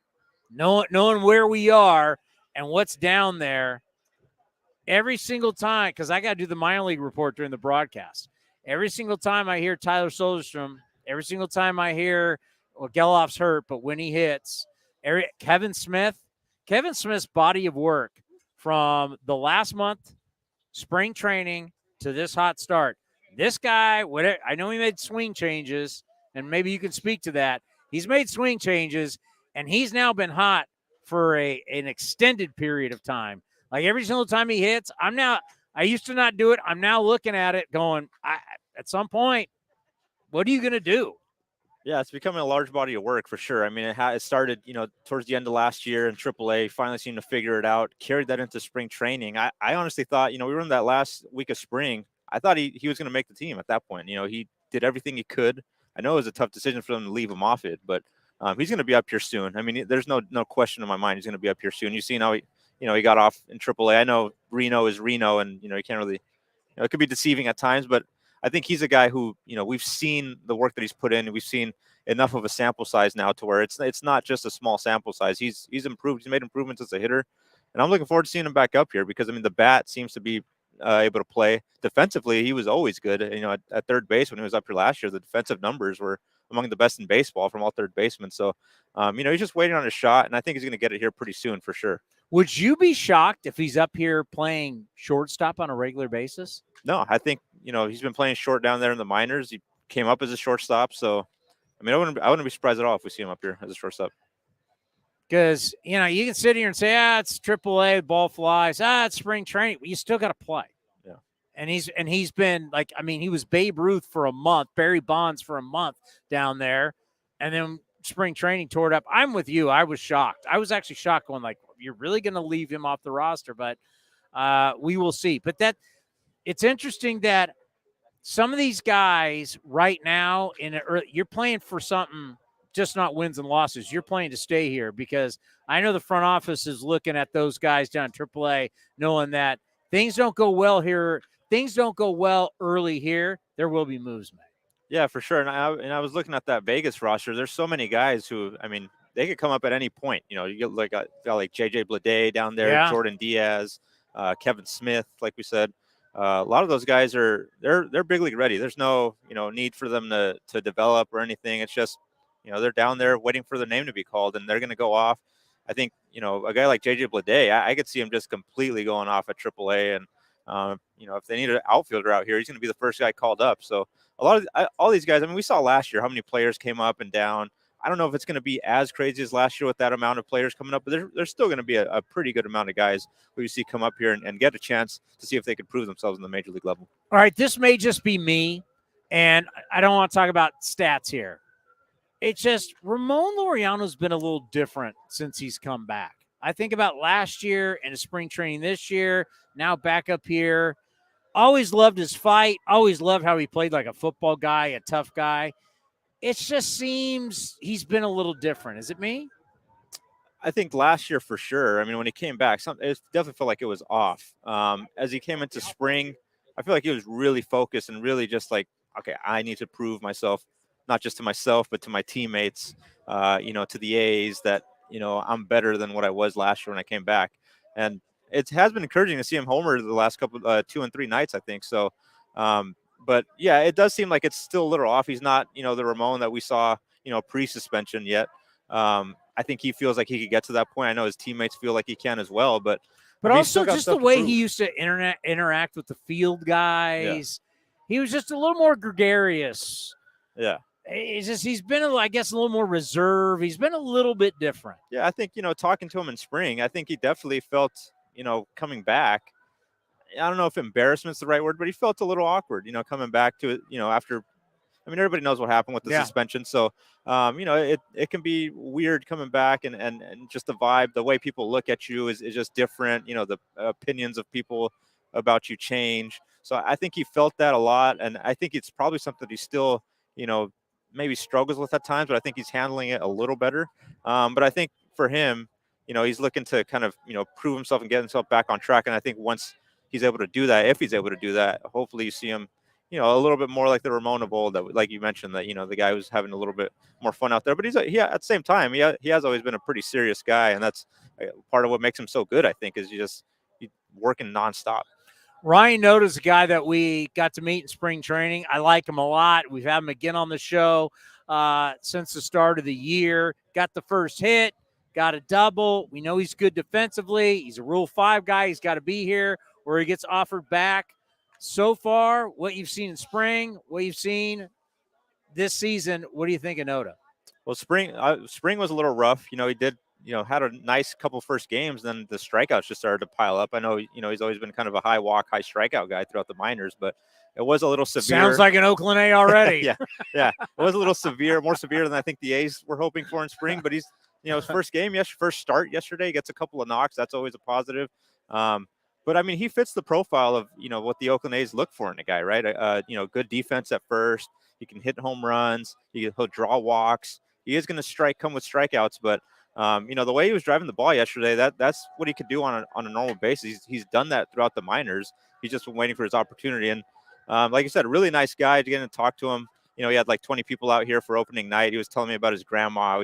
She's watched every single game of his since college, throughout the minor leagues. Even when she's on vacation, she tunes in on the radio somehow. So that was a cool moment for him to share with that. And I think as he gets to settle in, and play every day, hopefully he can, prove himself and stick here at the major league level, because I mean, first base is wide open. I mean, Jesus Aguilar's there, but there's no real guy, that's cemented in that role for the future. So he could go a long ways and showing himself, as a long-term piece of this A's team, whether it's at first base. I know he's played a little bit of outfield as well, and that's been mentioned as a possibility. So if the bat can play, I mean, the A's will have a guy in him who they can count on for a few years. Are you ready for the ultimate spin job I put on the Fuji outing?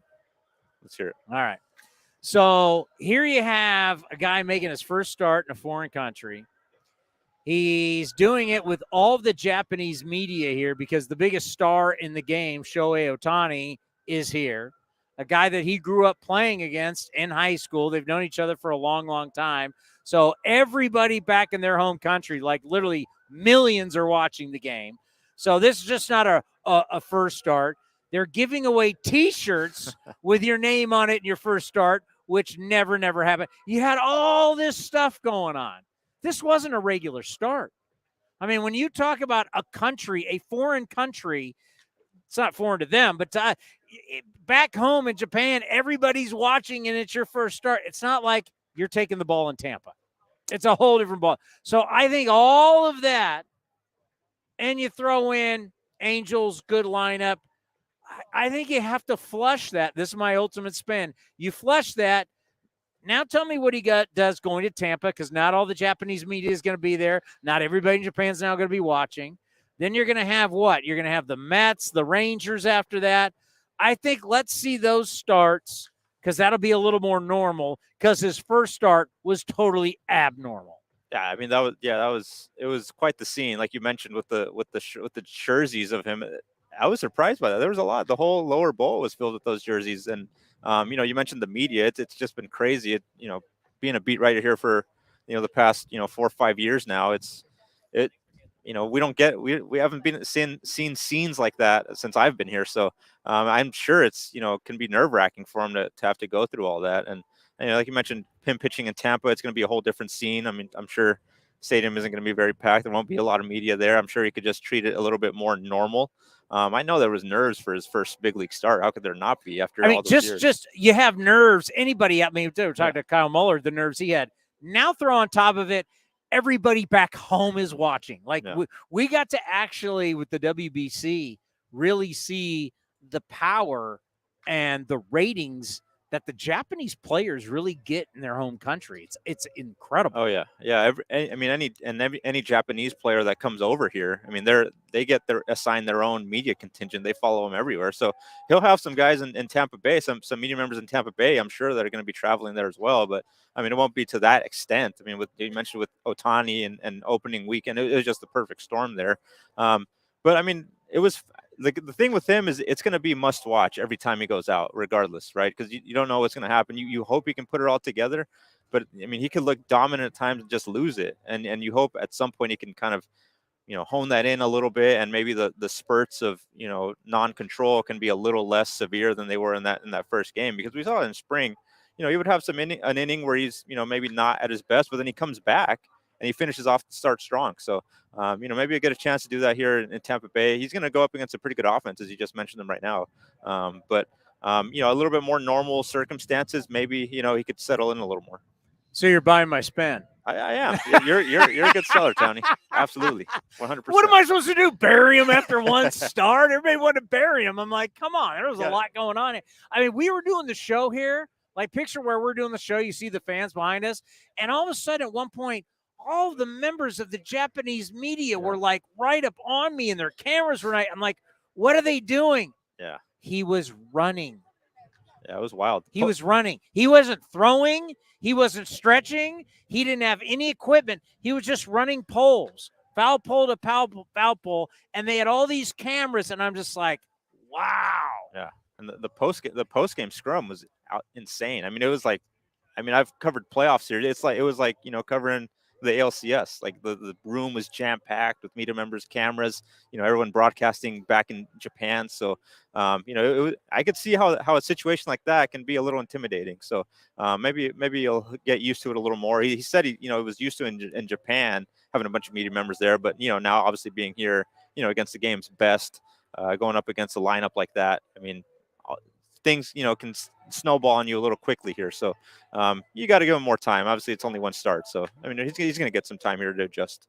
Obviously, MLB.com, they want you guys to constantly be weighing in before the season. New rules, what do you think? Well, now that we've gotten to see it, beyond spring training, real games, all the different rules, what do you think?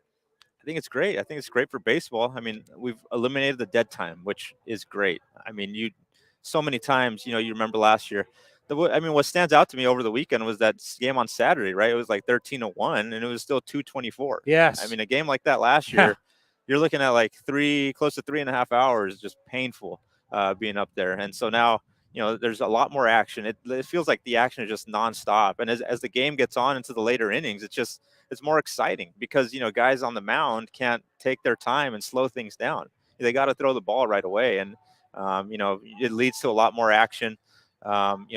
We haven't, like, the A's haven't, stolen a ton of bases, but you look around the league, there's more stolen bases.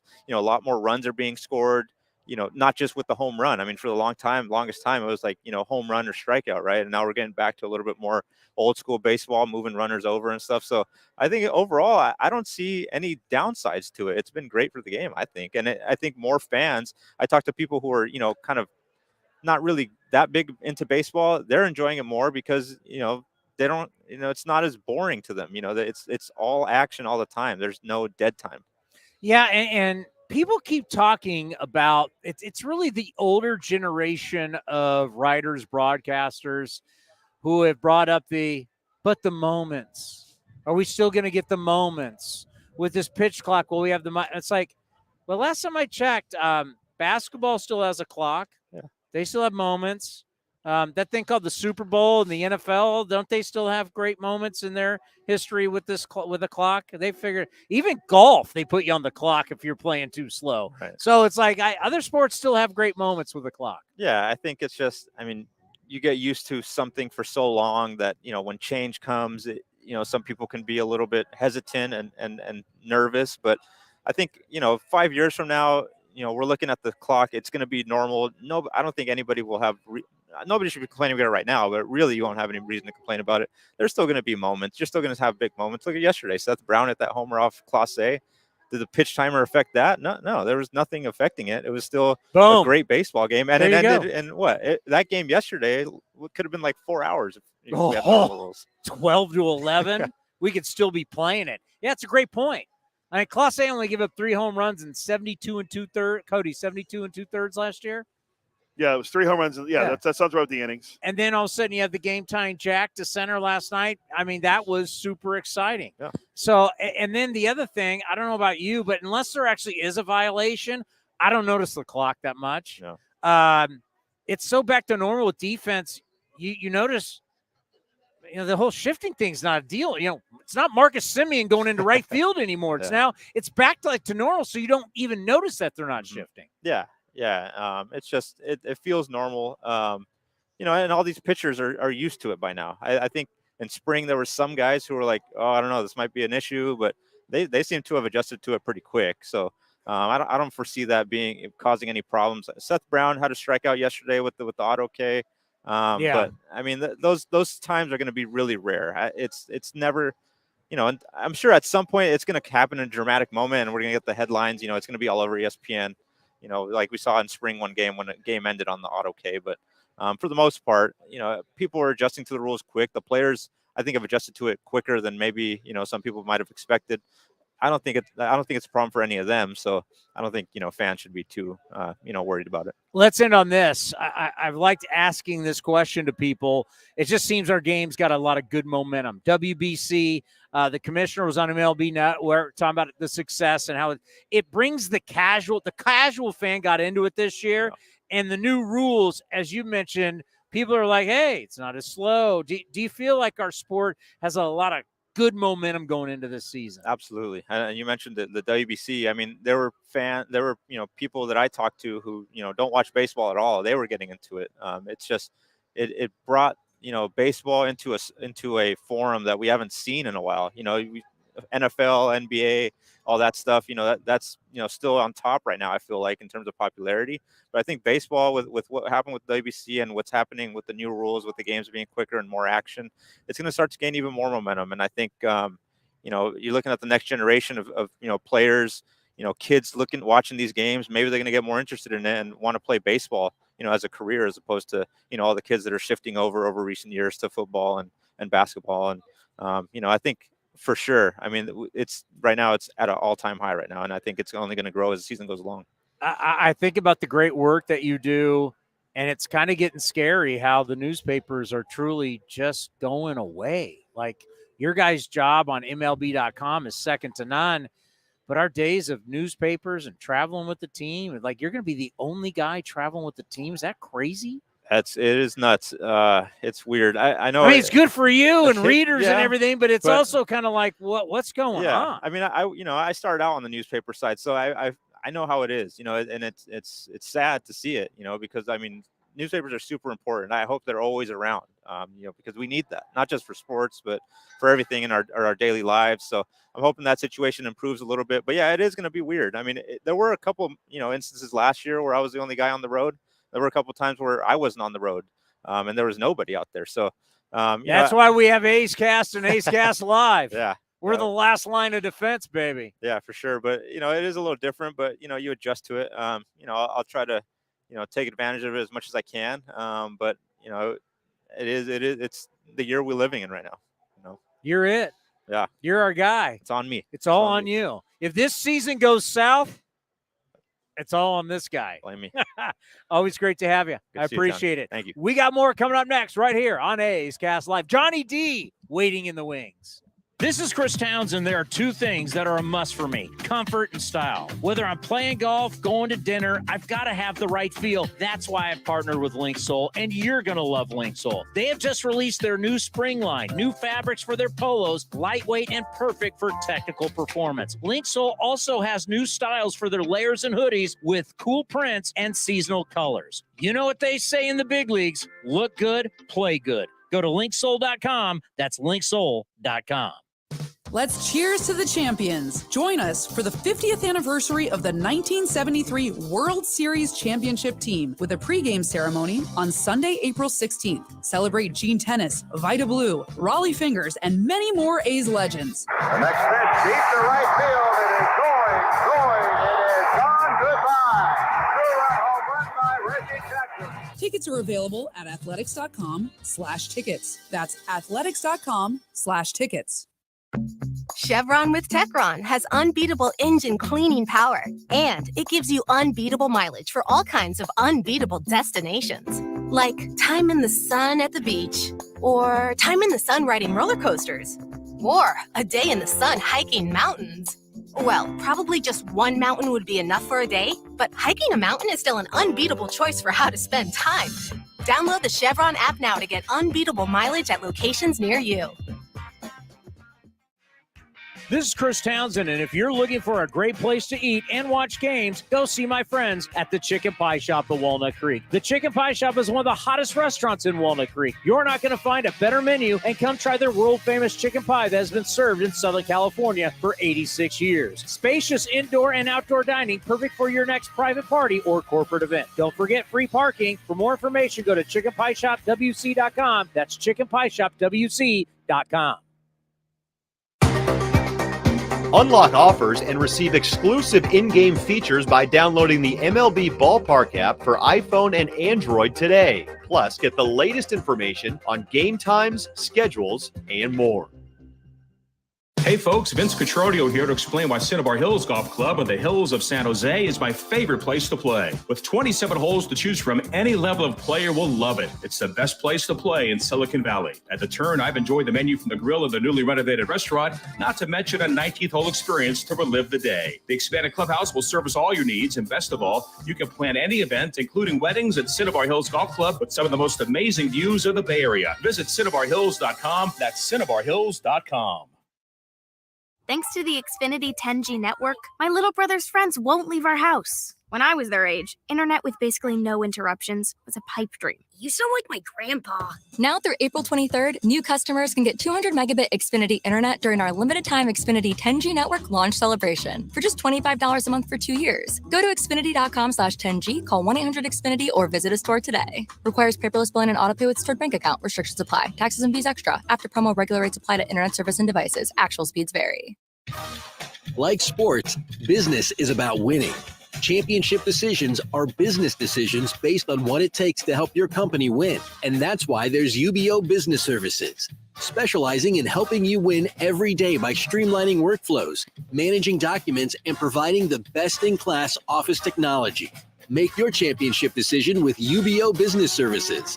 Visit them at ubeo.com. That's ubeo.com. Innovation is at the core of Cal State East Bay, like at our Green Biome Institute, where faculty and students preserve genetic information from California's endangered plants, or how we open doors for local entrepreneurs at our Small Business Development Center. From educators to nurses to STEM professionals, Cal State East Bay has real impact throughout the region's neighborhoods, boardrooms, and the entire economy. Be part of the innovation. Connect with Cal State East Bay at csueastbay.edu/impact. Become an A's insider today. Visit athletics.com/newsletter and sign up to receive the latest team highlights, up-to-date news, features, and more, all delivered free to your inbox. That's athletics.com/newsletter.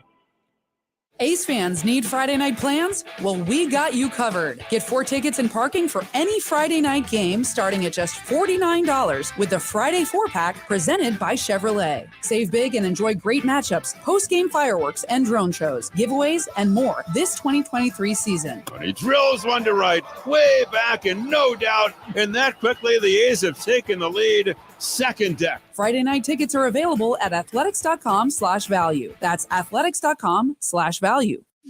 If you're looking for a new mattress, Nest Bedding has you covered. Sleep on the same mattress Hall of Famer Ricky Henderson sleeps on. Nest Bedding is the #1 brand of online mattresses and the Bay Area's favorite mattress store. Take home the Easy Breather pillow.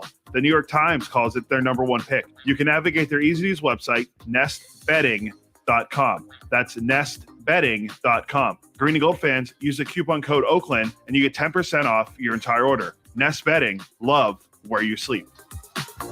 Streaming from the town, A's Cast Live continues with Chris Townsend. Well, no Chris Townsend. Yes, the camera's focused on just the great Johnny Dosco. So, Johnny, how can I put this? It was I wouldn't say heartbreaking loss last night for the Green and Gold, but it's a game you want to have, right? Like when you score 11 runs, it's the first time since 2000 against the Rangers. What was it? What do we have? May 5th against the Rangers in 2000, where they score 11 runs and didn't win. They lost, what was that, like 17-16? Was that Raiders Cowboys playing that game? Yeah, I think it was 16-15. That was a tough one. But that I wouldn't, maybe not heartbreaking, but heart-wrenching. I would say heart-wrenching loss when I thought when Brownie hit that home run, when Seth Brown hit that home run, I thought it was going to be, the home team really has an advantage in that in extra innings, the way it's designed now. Yeah. So I really thought after Brown hit that home run that the A's were going to come out on top. Yeah, it was. I mean, to hit that home run off Clase too, who's been such a good closer the last few years, especially last year, only giving up 3 home runs in less than 75 innings. Yeah, the guy has been nails for them. I wouldn't say he's Trevor Hoffman and Mariano Rivera, but in modern game, he's pretty good. Yeah. Where we looked at Hader as the guy for a long time, being the shutdown closer. Clase's kind of, in my opinion, taken over as that guy, and that's all the second time in like 3 years I've seen a guy hit a home run. Jed Lowry did it a few years ago against Clase, first game out of the All-Star break in 2021, and then Seth Brown last night. You wish you had that game, but it's 1-3. They're 1-1 on one-run games. I was hoping to have that stat where, hey, the A's are 2-0 one-run games. That's turning the corner. But if we looked at we broke it down before. If you want to be a good team and I wouldn't say rebuilding, but retooling phase, you have to play good defense. And that didn't happen last night. But you work those things out and you figure it out. But you want to talk about Carlos Perez. Now, I don't know as much about him as you do because you're around a lot more. Around the guys. So what can you tell me about Carlos Perez? Well, I can tell you that, he's had a couple 30 home run seasons in AAA, but I think it's just a great story that he hasn't played in the big leagues for 4.5 years. It's been since September of 2018, and he's gonna play in the big leagues tonight. He gets the start tonight. He's really excited about it, and just a story of perseverance. The guy, he knows Jesus Aguilar really well, and they played in Venezuela growing up, and look. It's a great story, and look, he was playing in Mexico 3 weeks ago, right? And then the A's sign him, and he makes the team, and now he's starting, and he couldn't be more thrilled. I'm just really happy for him that the opportunity after a long time in the minor leagues. Of course, he had COVID, and so it just for him to get back in the starting, backup role right now. Yeah. It's pretty cool. Yeah, it's always good to hear those stories of guys that were here. He was here a few years ago. Now he's back, getting a chance to play. Obviously with Shea Langoliers needing a day off, and why am I drawing a blank on? Because Manny Pena has the injury. Right. So, you thought Pena was going to be your backup catcher when you acquired him in the 3-team deal. And now we got Carlos Perez, and, Soderstrom's catching in AAA, where he was, and he was catching in spring training. But it's a good story to see someone like Carlos Perez get a shot with the A's, because land of opportunity, and you get a lot of playing time in Oakland, especially the last couple of years. And it's good to see, hopefully, he can build into a nice backup catcher, or if he goes down to AAA when they call up Soderstrom, or when Manny Pena comes back, he can get some more playing time, get some more bats. Because he sat around until the 8th inning the other night, and he came in the other day against the Angels. So you want to see him get in, and he's getting in today. That's going to be good, and hopefully he can do something. There's the bats against Shane Bieber tonight. That's no easy task when you got Shane Bieber on the mound. That's no picnic, and kind of figured it would be the time with Muller and Langoliers working together. You kind of figured this would be the day that Langoliers will get a blow, and then he'll be tomorrow. Get an opportunity to catch Kyle Muller as he did in the opener. So. Yeah, Muller talked about that. I was listening to it. I was cutting it up for us to use here on the scoreboard, actually, with Kyle Muller after making the open day start, and how he called his mother. His mom was the first person he called, and just he talked about at length about his relationship with Shea Langoliers, and it was really good to hear because of their days in Atlanta. So looking forward to see him make his second start tomorrow. But I mean, again, it's always good when you see these elite level pitchers like Shane Bieber, take the mound. I'm excited to see Bieber, but I want to see what JP Sears can do. Yeah. Getting his first shot through the rotation, acquired last year from the Yankees in the trade for Frankie Montas, who's going to be out for pretty much the whole year because of, was it a shoulder injury, I believe Frankie had. So hopefully JP Sears can, look good tonight, because I thought he was going to be the swing man where Aller's going to take the rotation spot. They flipped that around, and Aller, he had pitched in long relief the other day, but I want to see what JP Sears has tonight. It's funny. You look at the A's through the years, too. If you look over the last 5-6 years, they have hit some of these aces pretty hard. It's funny. Yeah. Bieber's coming in, and, of course, coming off that great start against Seattle, 6 shutout. But look, look, if you can, for the Guardians, they need Bieber to go 6 or 7. That bullpen a little banged up on the early part of this season, so they got some tired arms down there. So they still have some guys that are available, but I think the Guardians need 6 out of Bieber tonight. So hopefully the A's can get to him early. Yeah, I have it in here about the bullpen, the Cleveland bullpen. Police cycle lasted 1+ last night. He gave up, he got hit around pretty well. They played consecutive extra inning games with the bullpen covering 14 1/3 of the 20 innings that they've had possible over the last couple of games. That goes back to their series in Seattle. So if you can get to Bieber early, knock him out early within the 4th inning, and you want to put their bullpen back out there, because a lot of those guys are overworked. Curry last night, Eli Morgan pitched late in the game, Clase. They got guys, they've been overworked. Their bullpen's very good. I mean, that's one of the reasons why they're so good. They develop pitching there as good as anyone. I would say them and the Dodgers are pretty good at developing, not just starting pitching, but pitching overall. They've done such a great job over the years. Bieber's the case, McKenzie last year. Is Gaddis going to be the guy this year? Like, they always have a guy that breaks out every year, and it's going to be curious to see who it is this year. But I want to play a little game, because we have about 4 minutes. Okay. We're going to bring back a game from spring training, game I know you love, everyone loves, everyone's favorite game. Know your Cleveland baseball franchise, know your tribe, know your Guardians. All right. A lot of questions in here. All right, first one. What year did the Cleveland franchise, the then Indians, score over 1,000 runs in a Major League Baseball season? I know it was late 90s. Is it 98 or it's either 98 or 99? It's one of them, yes. 99. There you go. 99. 1999, the Cleveland Indians scored over 1,000. I think it was like 1,000. That's incredible. I didn't put the exact number. It was like 1,023, something like that. Same year, Manny Ramirez had a great year. How many RBIs did Manny Ramirez have in 1999? I'm going to say he had 151. Close. That's really close. What do you have? 165. Wow. That is a lot of RBIs. That is. That's I mean, incredible. you got to have a lot of guys on base to do that. Yeah. And for him to be able to do that, then he, doesn't stay in Cleveland. He goes on to play for the Red Sox and Dodgers and former A, Manny Ramirez. That's right. That's an incredible year. That's right. Yeah, that's amazing. 165. Wow. I mean, the last guy I think of that did that earlier, before that was like Juan Gonzalez had all those RBIs in 1 year at the Rangers. It's crazy to think what baseball was like back in the mid to late 90s when there was some kind of thing running rampant in clubhouses. I don't know. There's some kind of. Will anybody break Hack Wilson's 190 RBI rate? That's why that one's tough with the Chicago Cubs. I don't know if that one's ever going to. Yeah. That one's ever going to fall. That's one of those.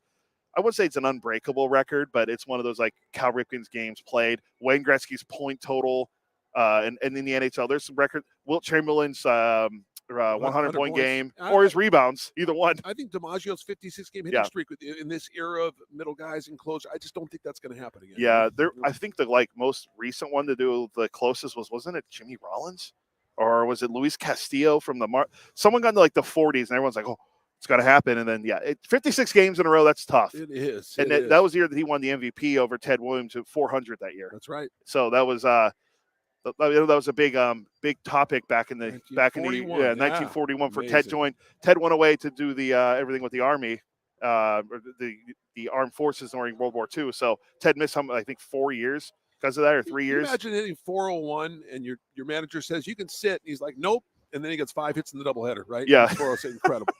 Ted Williams is on a different level. Okay, which Guardians Gold Glove outfielder went to high school in Fremont? Well, we talked about that a couple days ago, so I'm going to say Stephen Kwan. There you go. Yep. Yeah. Well, it says Guardians too, so you know someone on the current team. Exactly. Yeah. Yep. Okay. Who did the brother of Glenn Kuiper, Dwayne Kuiper, hit his only career home run off of when he was a Cleveland Indian in 1977? 1977? Yeah. Dwayne Kuiper has one career home run off this guy, who is now a broadcaster in Major League Baseball. Oh, he's a broadcaster? Won a Cy Young. Steve Stone. There you go. Yeah. Steve Stone, You gotta give me all these 1977. hints. It's an asterisk by that answer because I had to get all the hints, you know. How many numbers are retired by the Cleveland baseball franchise? Interesting. This includes Jackie Robinson. I'll say 7. Close. 9. Oh, really? I didn't write down all the names, but Jim Tomei's one, Larry Yep. Doby's one, Yep. Jackie Robinson, Yep. Frank Robinson. Yep. Tony Oliva? No. Bob Feller's on there. Okay, yeah. Bob Lemon's on there. So they have a lot of guys on the list. Okay. Hal Trotsky? I don't think he was Okay, on there. all right. Here's the last one. All right. Who was the Cleveland Indians' first ever draft pick? Oh, man. How can I put it in the best way? Today would have been his birthday. Ray Fosse. There you go, Ray R.I.P. Fosse. We love you, Fosse. Yep. First draft pick ever, 1965. Wow. Same draft of some guys in there you might have heard of. Nolan Ryan was in that draft. Yeah, decent. Rick Monday by the A's, Kansas City A's. And Nolan Ryan. Did I say Nolan Ryan? Johnny Bench. Johnny Bench is in that draft as well. Actually, Ray Fosse drafted before Johnny Bench. So there you go. So there's Know Your Guardians. Love it. You did a way better job than you did with some of the teams in spring training. I had a couple. I did ask you what beer was brewed at Coors Field, and that's kind of rough. Now Blue Moon does a spot. Their commercial is the beer that's brewed at Coors Field. They say it in there. So there you go. How about that? Now, the more you know, as they say. That's so right. that's going to do it for A's Cast Live today, Johnny. Always a pleasure. We'll see you. Yeah. We'll see you at the next homestand when the Mets are in town next Friday. That's right. 73 reunion. Yep. Mark Canna's coming back. Is there anyone else on? Because Bassett's gone. Any other former A's on that team? Marte. Yeah. So that's when we'll see you next. Okay. But we want to thank Stephen Kwan, Jace Peterson, Martín Gallegos, and Scott Emerson, who was here for about a minute, but his voice was too raspy, so we gave him a pass for today. A's Total Access with Chris Townsend is coming up at 6 o'clock. We'll be back on Friday for A's Cast Live at 1 o'clock as the A's are in Tampa Bay taking on the Tampa Bay Rays, who are right now the best team in baseball. Are they playing right now? They're playing a National League team. They're playing the Nats, actually. They are down 5-4. Okay, so they Josh Fleming not pitching well like the other guys in the rotation have, but that's who we'll have when we come back for A's Cast Live on Friday. We want to make sure we thank everyone, all of our sponsors, Link Soul for our gear, and we'll talk to everyone Friday. But A's Total Access with Chris Townsend is coming up in about 3 minutes right here on A's Cast in the A's Radio Network. This is Chris Townsend. There are two things that are a must for me: comfort and style. Whether I'm playing golf, going to dinner, I've got to have the right feel. That's why I've partnered with Link Soul, and you're